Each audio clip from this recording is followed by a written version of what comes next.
bonsoir, comment allez-vous? J'espère que vous allez bien. Donc là, je vais te réciter un poème d'un poète qui s'appelle Al-Muhalhil. C'est un poème que donc ce Muhalhil a composé après la mort de son frère qui s'appelait Zuhair. RIP.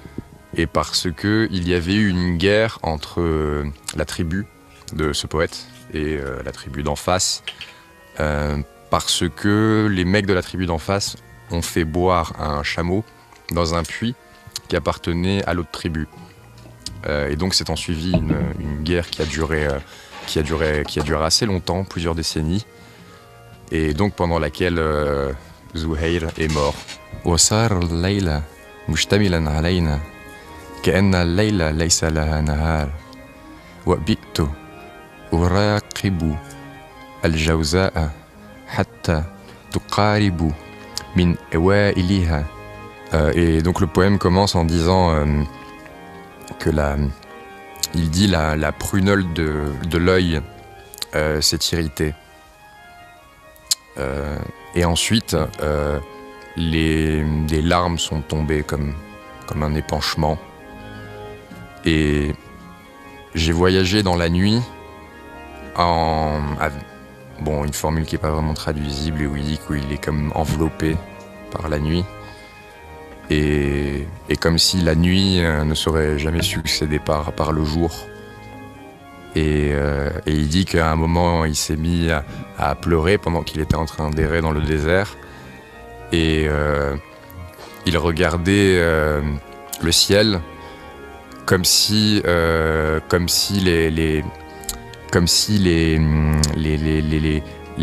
mers célestes étaient en dehors de lui. Et il dit qu'il a appelé le nom de son frère et que son frère n'a pas répondu parce que depuis qu'il est mort, un pays vide ne peut lui renvoyer que l'écho de sa propre voix. Et sinon, moi je ne parlerai pas de Monsanto parce que je ne m'y connais pas du tout. C'est pas grave, il faut que cette chaîne ait des vaccins. Je peux vous parler des Arabes parce que je connais bien les Arabes. Non, mais c'est quand même terrible parce que là, c'est les 4 premiers commentaires de la chaîne de Victor Mickel, c'est déjà 4 commentaires de merde. Ah, c'est vrai? Non, mais c'est affreux. Mais je les salue. Non, tous. mais. Ouais, mais attends, Sylvain Lessard. Mais t'es fou comme un lapin, virgule, t'as vu l'heure, espace, virgule, espace. L'ordi, c'est CEST.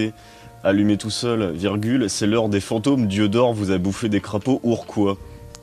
D'accord, mais moi, j'approuve. J'approuve. Mais sinon, après, je peux continuer à vous lire. Je me rappelle de quelques vers de poésie arabe. Je me rappelle d'un vers qui dit Iza alab al-halibu fabul alayhi, qui veut dire si jamais le lait se caille, pisse dessus. C'est moins joli. C'est pas mal. Mais c'est un truc qui a été dit par un poète connu pour à la fois être à moitié persan et à moitié pédé aussi, qui s'appelait Abou Nawas. Et qui était connu pour faire des poésies où il disait qu'il aimait bien se bourrer la gueule et puis enculer le serveur à la fin. Et bon, voilà, le fait est que, que malgré le fait qu'il écrivait des vers en arabe, il trouvait que les Arabes étaient des sauvages. Donc, ouais. Je sais pas pourquoi ce vers-là m'est resté en esprit. C'est pas mal, hein. Enfin, mais donc oui, tu n'as pas terminé. Donc toi, par rapport à la religion, par rapport à cette religion très jolie où il y a des églises qui ressemblent à des Kinder Surprise multicolores. Ouais, c'est un peu ça. Franchement, les églises russes, elles sont très jolies. T'as l'impression que je sais pas, ça genre ça que ça peut se manger. En tout cas, ça me donne une bonne image de cette religion-là. Mais maintenant que j'y pense, les chrétiens orthodoxes ne sont pas du tout prosélytes. Bah, on a autre chose à foutre. Ouais. Mais pourtant, la religion chrétienne se veut comme une religion universelle où absolument tout le monde doit être converti, sinon ils vont finir en enfer, non? Exactement, et puis voilà, et du coup la France. C'est-à-dire? Du coup la France. Ok. Et donc du question de Sylvain Lézard, as-tu déjà bu du lait de chamel? Du lait de chamel? Ah, absolument pas. Ah, voilà, question de merde aussi. Il y a Dieu qui crée le monde et tout. Et puis après, bon, il y a une histoire un petit peu compliquée où il a un fils, et puis... Moi, je pense que je la quitterais. parce qu'une nana qui veut pas venir avec moi à Disneyland, ça vaut pas le coup, je pense. Je m'étais un petit peu intéressé à la philosophie indienne. Et ce que j'appelle m'intéresser à la philosophie indienne, ça veut dire lire des fiches Wikipédia. Et donc en m'intéressant un petit peu, l'idée que j'en ai tirée, c'est que toute la philosophie grecque qui est venue après, les Indiens, ils avaient fait le tour de la question. Parce que dans le fond, voilà, c'est que t'avais les différentes branches entre les matérialistes de l'autre côté et puis les spiritualistes, il y avait déjà tout. Et ils ont fait le tour de la question, et puis ils se sont dit, nous ce qu'on préfère c'est de voir des nanas danser. Qu'est-ce que tu as pensé de Avengers Endgame, si tu l'as vu? Je l'ai pas vu. J'ai un petit cousin qui est vraiment très très fan de tous ces trucs-là, et des super-héros et de Marvel. Il voulait que j'aille voir Détective Pikachu avec lui. Et on n'est pas allé voir Détective Pikachu. Tiens, question, tu es plus crémation ou mise en terre? Mais pour la mort de qui? On va partir du principe que c'est toi, par exemple. Peut-être dans un titre général, qu'est-ce que tu tolères, toi? Crémation. Ouais, crémation. C'est intéressant. Non, franchement, non. En fait, aucun des deux. Parce que je trouve que vraiment, la manière dont j'aimerais bien mourir, c'est le décharnement. Qui était la manière de gérer les morts chez les Iraniens. C'est une tradition Oui. zoroastrienne. Tu veux parler des tours du silence? Oui. Où l'idée c'est que il mettait le corps sur un piquet, et l'idée c'était de laisser le corps se décomposer comme ça sur place. Et moi je m'étais dit que tu sais, d'avoir mon corps sur un champ et qu'on me mette du sucre dessus. Non, quelque part ça serait comme, tu sais, une dernière offrande à la nature, où tu veux, genre que tu te laisses pour te faire bouffer, quoi. Mais On en revenait justement au sujet initial. ouais. Les juifs.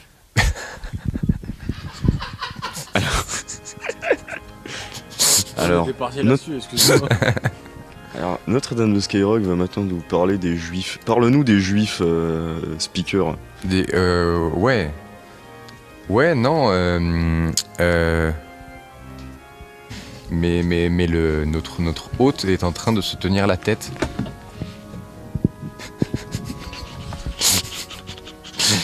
L'ingénieur son est consterné en arrière. Oui, il est consterné. C'est vrai que globalement, moi j'en ai un petit peu rien à foutre de la zététique.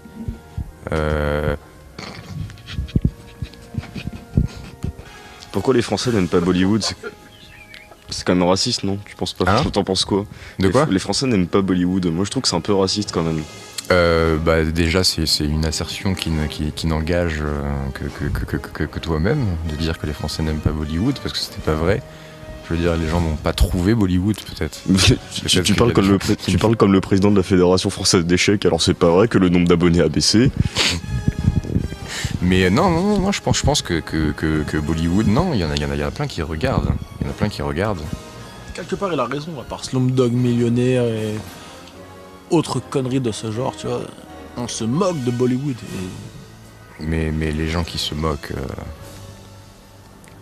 je veux dire. Il faudrait remédier à ça. Mais non, il n'y a pas à remédier, je veux dire, c'est que... Il y a une part de racisme là-dedans, tu es d'accord avec moi? Mais non, c'est qu'on ne jette pas des danser des joyaux gens au port. qui mâchent des chewing-gums. On ne jette pas des perles au port, tout simplement. C'est que si les gens ne sont pas prêts à accepter des choses jolies et préfèrent regarder des choses qui ne sont pas jolies, c'est leur problème. C'est moche de stigmatiser l'Inde à des gens qui jouent au golf. Ils jouent pas au golf en plus.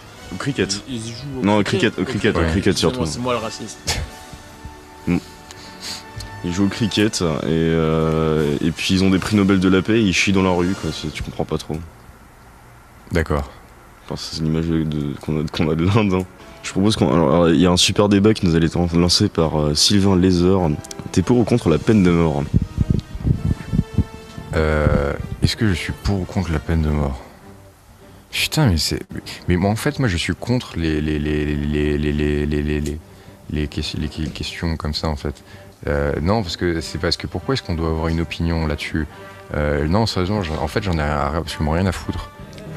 Est-ce que tu connais des visual novels qui sont basés sur... La stimulation de Tout à fait. la prostate? Non, pas encore. Mais il y a des visuels novels homosexuels là, qui sont devenus très connus il y a quelques temps. Non, mais c'est vrai, il y avait un simulateur de drague. Je crois que c'est Dream Dad Simulator. Quoi? Un truc, c'est Dream Daddy, un truc comme ça. Putain. C'est l'histoire d'un père homosexuel qui drague d'autres pères homosexuels. Et apparemment, putain, il paraît que c'est j'ai eu vraiment peur. très marrant. Moi, ce que j'aime bien, c'est les visual novels où il y a des petits garçons qui se font violer, avalés par des femmes araignées. Ça, je trouve que... Non, mais c'est vrai, parce que je pense que voilà, ce qui est intéressant, c'est pas de faire un profil MBTI ou de s'imaginer en train d'avoir une romance avec Tetsuko ou je sais pas qui. C'est l'imaginaire, quoi. Et moi, ça me parle, quoi. Les femmes araignées, les femmes scarabées. Et puis tout ce qu'une femme scarabée peut te faire avec le pénis d'un homme. Non mais putain, par contre excuse-moi, avant que tu me parles de la Vas-y, musique je t'en de prie. Bollywood, putain mais vraiment Victor, mais qu'est-ce que tes abonnés sont cons quoi, c'est insupportable, il y a Nick Ryu, en fait depuis tout à l'heure il fait des petites remarques pour faire le malin, genre ouais, je suis étonné que tu prennes ma position au sérieux, je suis un poulpe et tu es mon homard, en fait il comprend pas que c'est pas toi qui parle depuis tout à l'heure, ce gros connard, alors que je suis sûr qu'il t'a entendu. La musique carnatique est une musique vraiment très structurée, avec très peu de place pour l'improvisation. Enfin, moi, c'est l'impression que ça m'en a donné. Exactement. Mais ferme ta gueule, toi, je vais te taper. Et il a regardé une série Netflix parce qu'il a fait un clip sur Medellin. Pardon. Ouais. C'est Médelin. Hein? Médelin. Medellin. Médelin. Mais je crois qu'il prend ce Médelin dans le morceau. Ah, c'est vrai? C'est ça non? Mais il parle de la ville de Medellin, n'est-ce pas? Le Médelin. D'accord, ok. Je vois une miniature où il a un bob et il a ce qui ressemble à un joint dans la bouche. Donc voilà, c'est le genre de personne que vous écoutez. Il faut appeler la police. Alors que moi, je vous parle de musique carnatique et vous me parlez de gens qui ont des bobs. Que la France écoute. Et que, ouais.